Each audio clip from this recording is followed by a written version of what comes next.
आज का सबसे बड़ा सवाल यह है, फ्रांसिस एनगानो के साथ कौन लड़ेगा।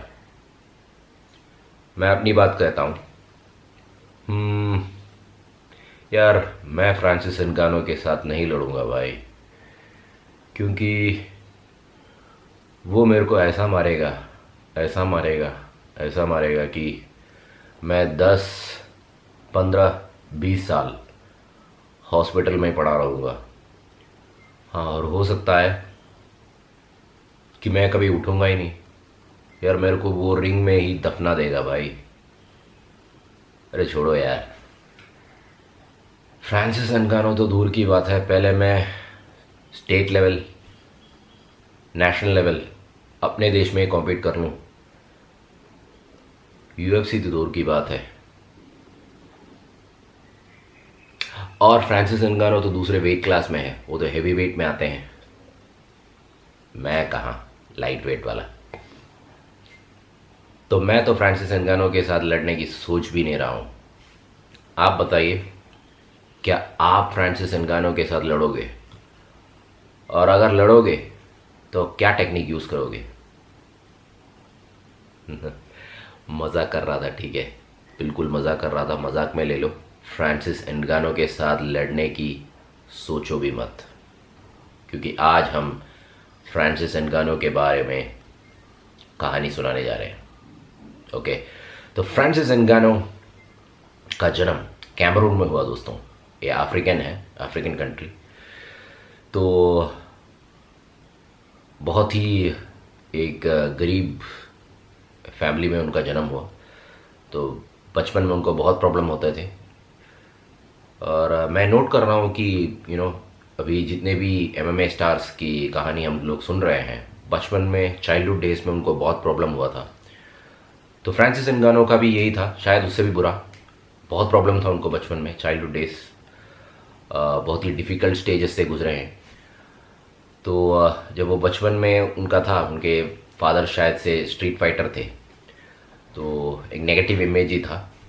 बॉक्सिंग करते थे उनके फादर। तो उनको कोई नौकरी नहीं थी, और इसलिए फ्रांसिस एनगानो भी बहुत दिनों तक भूखे रहते थे। तो इस टाइम में उनको वहाँ के गैंग मेंबर्स जो थे उनके पास आते थे और बोलते थे कि चलो गैंग में ज्वाइन करो। मगर फ्रांसिस ने मना कर दिया उन्होंने, क्योंकि उनको बॉक्सिंग में जाना था। उनको बॉक्सिंग में बहुत इंटरेस्ट था। माइक टाइसन उनका जैसे कि फेवरेट था, तो उनको माइक टाइसन जैसे बनना था। तो इसलिए उन्होंने मना कर दिया। और छोटे मोटे जॉब करते थे ताकि उससे जो सैलरी मिलती थी, छोटा मोटा सैलरी मिलता था, उससे वो बॉक्सिंग ट्रेनिंग के लिए दे सकते थे। मगर उनका जो गांव था वहाँ पे उनको कुछ मिल नहीं रहा था, उनकी फैसिलिटी नहीं थी। तो इसलिए वो पेरिस चले गए, फ्रांस चले गए, तो चाहे कि कुछ नौकरी मिले। तो वहाँ पे भी यार हमको पता ही है, कुछ नया, कोई नया देश में चले जाते हो तो जल्दी कुछ होता नहीं है। तो वो वहाँ पे फ्रांस में, पेरिस में स्ट्रीट्स में भटकते रहते थे। कुछ जॉब नहीं मिला उनको, बहुत दिनों तक भूखे रहते थे, स्ट्रीट पे ही सोते थे। तो इस टाइम पे भी यार देखो, उनको बॉक्सिंग करने का ये रहता था।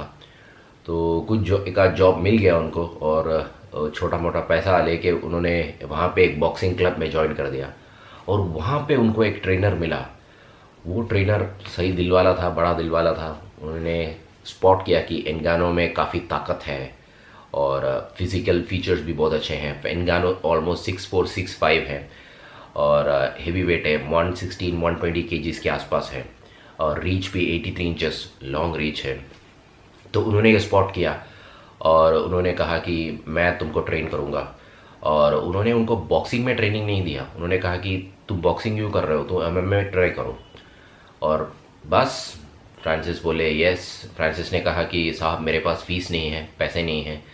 ट्रेनर कहते हैं अरे फ़ीस कौन मांगता है भाई, तुम बस फाइट करो, फाइटिंग में ध्यान दो बस। और वहाँ से फ्रांसिस एनगानो का ग्राफ एकदम ऊपर।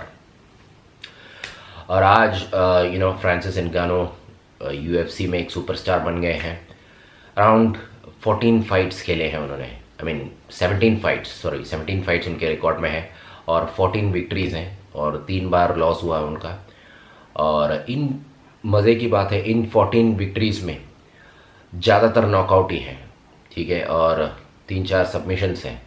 तो मोस्टली नॉकआउट्स हैं, नॉकआउट पावर है उनका, फ्रांसिस एनगानो का। देखा है आपने फ्रांसिस, आप देख रहे हो वीडियोस में, फ्रांसिस एनगानो का बहुत पावरफुल नॉकआउट है। और आप में से कुछ लोगों को पता होगा कि उनका रिकॉर्ड भी है, नॉकआउट का रिकॉर्ड है। और मेरा तो सबसे डेंजरस था कि यार मैंने उनका एलिस्टर ओवरिम के साथ एक मैच देखा था, ऐसे नॉकआउट किया ओवरिम को, ऐसे नॉकआउट किया आज तक मैंने देखा नहीं ओवरिम को, ऐसा उड़ा दिया एकदम। तो ये है।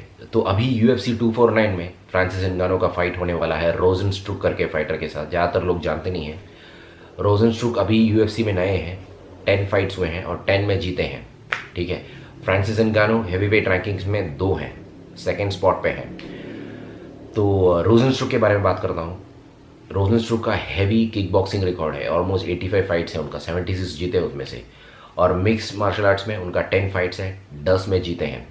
और मज़े की बात यह है कि 10 में 9 फाइट्स मेजॉरिटी नॉकआउट है, प्रीवियस सारे फाइट्स नॉकआउट है। तो फ्रांसिस एनगानो को भी नॉकआउट करना अच्छा लगता है, तो आप समझ सकते हैं फ्रांसिस एनगानो वर्सेस रोजनस्ट्रुक बहुत ही ज़बरदस्त फाइट होने वाला है। तो इसलिए मैंने आज फ्रांसिस एनगानो साहब के बारे में वीडियो बनाने की सोचा।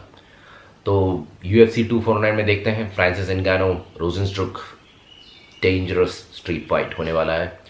और मैंने कहा कि ऑलरेडी कहा फ्रांसिस एनगानो का अभी हैवीवेट रैंकिंग्स में सेकंड स्पॉट है। तो आई थिंक अगर ये फाइट जीत जाते हैं तो बहुत जल्दी उनको वापस स्टीपे मियोचिच के साथ फाइट करने को मिलेगा। और पहले स्टीपे मियोचिच ने उनको एक बार हराया है। और एक और बात, फ्रांसिस एनगानो का 3 बार लॉस हुआ है और इन तीनों बार उनको किसी ने नॉकआउट या सबमिट नहीं किया है, तीनों बार डिसीशंस हुए हैं, ठीक है।